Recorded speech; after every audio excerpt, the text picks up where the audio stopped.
Bonjour à tous, self-custody, custodial, on va un peu définir ces termes avec toi si tu veux bien dans ce DeFi Talk. Carrément, avec plaisir, on est là pour ça.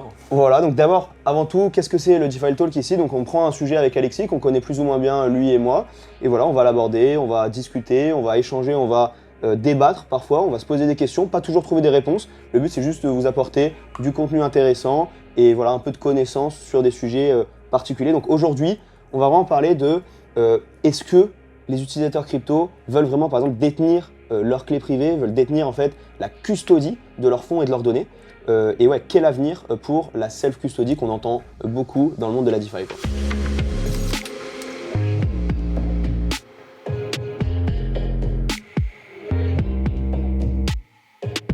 Alors juste, je vais peut-être préciser les différences entre déjà la custody et la self-custody, parce qu'au final, la custody, c'est le simple mot qui dit détenir ses fonds. Donc par exemple, j'en sais rien, mais tu détiens de l'or, tu le mets chez toi, t'es custodial de ton or. Exactement. Voilà. Par exemple, ta banque aujourd'hui, elle détient la custody de tes fonds.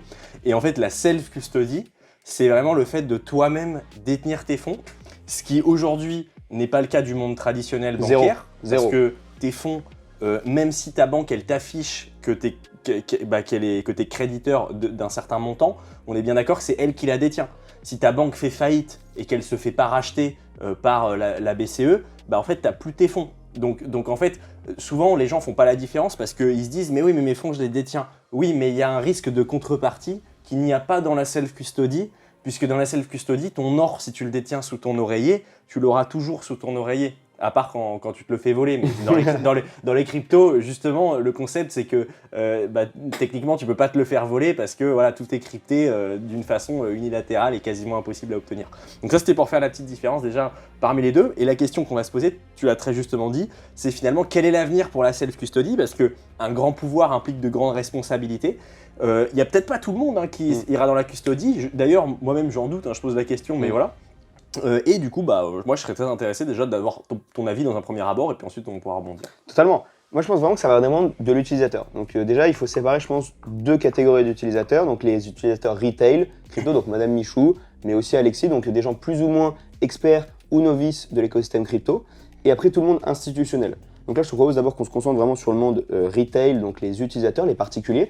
Et là, du coup, moi, je vois vraiment deux catégories de personnes. Il y a un peu nous, les gens, un peu les OG, les personnes qui utilisent la DeFi, ça fait longtemps qu'on est dans l'écosystème, et même les nouveaux, mais qui veulent vraiment prendre le temps de s'intéresser et qui veulent adhérer à cette idéologie DeFi. Et donc, comme son nom l'indique, DeFi, Decentralized, pour moi, là, si on veut vraiment vivre la chose à fond, il faut être self-custodial pour des raisons de sécurité, pour des raisons d'idéologie, on veut se passer de cette contrepartie. Donc déjà là-dessus, moi je pense que c'est super important. Mais après pour Madame Michou, comme tu l'as dit, moi je pense que c'est pas intéressant d'être self-custodial parce que comme tu dis, ça implique des responsabilités. Et Madame Michou, elle veut pas risquer, juste pour être self-custodial et pour adhérer aux valeurs de la DeFi, elle veut pas risquer en fait de perdre par exemple son mot de passe. Donc je dirais que pour Madame Michou et pour vraiment aller chercher le milliard d'utilisateurs DeFi, la self-custody en tout cas de manière directe, c'est pas une bonne solution. Par contre, ça peut être une bonne solution mais avec un intermédiaire qui a la self-custody, par exemple des wallets. Donc je ne sais pas si, par exemple, toi tu peux nous parler un peu de certains wallets qui provident cette self-custody, mais un peu on behalf of the user, c'est-à-dire que c'est l'utilisateur final, il ne va même pas voir sa clé privée, mais au final il peut la posséder s'il le souhaite, quoi. Ouais, j'ai pas grand chose à dire par rapport à ça. De toute façon, je suis assez d'accord, il faut séparer en deux ces deux personnes-là, parce que finalement, comme on va dire que c'est un choix, voilà, il y aura pas soit l'un, soit l'autre. Enfin, ça m'étonnerait que demain tout le monde devienne self-custodial, tout comme ça m'étonnerait que demain on dise les cryptos et la self-custody ça n'existe plus, tout le monde accepte la custody de ses banques, etc. Donc en fait, au final, vu que c'est un choix, c'est logique que derrière on va séparer des gens qui ont des intérêts différents, comme les instituts, les particuliers, et tout simplement, voilà, ça pourrait devenir un choix comme un autre. Pour continuer là-dessus, je pense que moi je dirais quelque chose d'assez intéressant qu'on se pose en ce moment comme question dans la crypto, c'est on a vu l'arrivée des BlackRock, etc. dans la finance traditionnelle, et donc les BlackRock, eux, ils sont régulés. Donc forcément, s'ils sont régulés, ils peuvent être custodiales. Donc comme ils sont custodiales, forcément, ils veulent l'être, parce que quand une banque ou une institution financière finalement détient ton argent à ta place, elle gagne beaucoup plus d'argent, parce qu'elle peut se permettre de faire d'autres choses avec tes fonds que toi-même tu n'es pas au courant. Donc si tu es self-custodial, elle ne gagnera rien. Mais en fait, au-delà de ça, ces plateformes-là comme BlackRock et tout, Donc, qui sont les institutionnels hein. Excuse-moi de te couper, mais juste pour définir, là on va vraiment parler maintenant des institutionnels, donc ça va être les BlackRock, on va être plein d'asset managers qui justement sont des grosses entreprises qui vont vraiment détenir les fonds et qui vont les gérer, qui vont essayer de faire du rendement et qui sont vraiment des professionnels de la finance quoi. C'est ça. Et en fait, justement, vu que ces grosses institutions qui sont énormément trustées, voilà, tout le monde trouve qu'elles sont vraiment très très sécurisées. En fait, elles arrivent dans la crypto, se posent la question de réellement qu'est-ce qui est le plus sécurisé. Hein. Excusez-moi pour les puristes, mais qu'est-ce qui est le plus sécurisé entre détenir ces cryptos dans son wallet ou finalement les donner à BlackRock. En fait, dans la crypto, on provient d'un monde où il y a eu beaucoup de hacks, il y a eu beaucoup de problèmes avec FTX, avec Mt. Gox avant. En fait, tous ceux qui ont vécu ça, forcément, qui sont pour la self-custody parce qu'ils veulent plus avoir des plateformes qui se font hacker, mais la réalité c'est que quand tu joues avec BlackRock, tu joues aussi avec le monde de toute la finance, tu joues pas avec un mec sur son canapé qui a monté une plateforme non régulée. Donc la question finalement se pose vraiment. Totalement, et je suis d'accord, et en plus il y a des gens même qui vont se dire, qui vont être un peu pro BlackRock et entre guillemets pro Instit et pro custodian, qui vont se dire bah ouais, comme tu dis, il y a eu plein de hacks côté échange centralisé, donc là on se dit bah ok, la self-custody c'est intéressant, mais après il y a des gens qui vont dire ouais mais il y a aussi eu plein de hacks dans la DeFi et même si c'était self-custodial parce que des smart contracts impliquent des failles. Et donc ouais, en fait en réalité tout est attaquable j'ai envie de dire et il n'y a pas vraiment une solution qui convient à tout le monde. Donc c'est vrai que pour les institutionnels, un BlackRock par exemple peut parfois détenir je pense sa custodie elle-même, mais après il y a énormément d'asset managers, tu vois, donc des family office, donc vraiment des professionnels qui investissent l'argent par exemple de familles très riches, etc.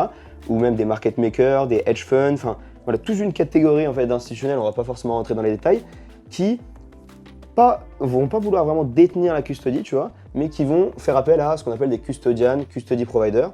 Donc très rapidement pour expliquer ce que c'est des custodian, custody providers, ça va être des entreprises spécialisées justement dans ok bah je vais te provide la sécurité et je vais te provide en fait la possibilité justement de gérer les fonds de tes utilisateurs. Donc en fait c'est vraiment des entreprises qui sont spécialisées là-dessus et donc là c'est totalement pas dans les valeurs de la DeFi en fait de self-custody. Mais pour beaucoup d'acteurs institutionnels donc, qui sont vraiment plus de base dans la finance traditionnelle, en fait ils préfèrent ça. Parce que voilà, un acteur très trusté par exemple ça va être Fireblocks. Et en fait il y a plein d'acteurs, ils disent juste ah ouais je travaille avec Fireblocks et en fait c'est pour eux une image de qualité et c'est comme ça qu'ils vont aller onboarder pas mal de clients parce que ok ils travaillent avec Fireblocks et du coup Fireblocks je sais que c'est sécurisé, je sais qu'ils gardent bien mes assets au chaud et en fait il y a plein de gens qui vont préférer ça plutôt qu'utiliser un ledger. Et d'ailleurs, je crois qu'on a fait une petite erreur, si je ne me trompe pas, il faudrait que je me renseigne, mais en fait, BlackRock en lui-même, je crois que la custody, elle est chez Coinbase. Ouais, totalement. Donc en fait, BlackRock eux-mêmes utilisent un custodial provider qui est un autre utilisateur. Donc au final, on retombe dans ce monde de la finance traditionnelle où tu veux acheter des cryptos, mais tu as une ribambelle d'acteurs centralisés qui vont chacun prendre leur part du marché. Ce qui, dans la DeFi, tu arrives plus rapidement, on va dire, à la plateforme finale qui va te prendre une fois des frais. Quoi. Ouais, non, totalement. Et moi, je te propose qu'on termine cet épisode pour vraiment se poser la question, ouais, maintenant pour les utilisateurs, est-ce que toi tu vois que, est-ce que tu penses que vraiment la majorité des utilisateurs veulent la self-custody ou en réalité ouais, ils s'en foutent et ce qu'ils veulent c'est vraiment juste voilà, utiliser des produits financiers, s'amuser et en réalité c'est peut-être une fausse question en fait qu'on se pose et qu'on est peut-être trop attaché, là je me fais un peu l'avocat du diable, à la self-custody et à cette non-custodialité sur tous les produits quoi. En fait, c'est une bonne question, mais encore une fois, moi je pense que c'est une question de choix. Ouais.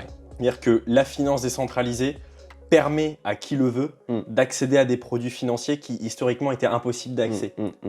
Donc en fait, le fait d'avoir le choix, ça fait qu'il y aura des gens qui choisiront d'être self-custodial.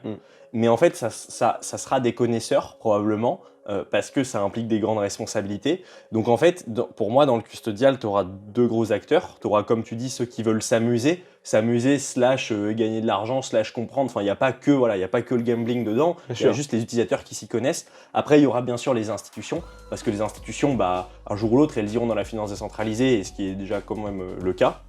C'est-à-dire qu'elles iront dans la finance décentralisée et tout simplement elles essaieront en gros de plumer les particuliers.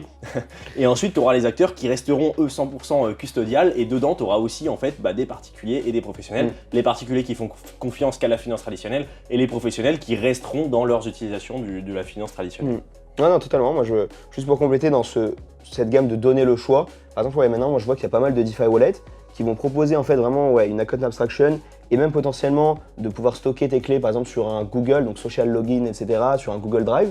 Donc voilà, en termes de sécurité, voir à quel point c'est sécure ou pas, bon tout est crypté, etc. Mais c'est forcément moins sécurisé qu'un stockage proprement sur un papier ou sur du hardware wallet, etc.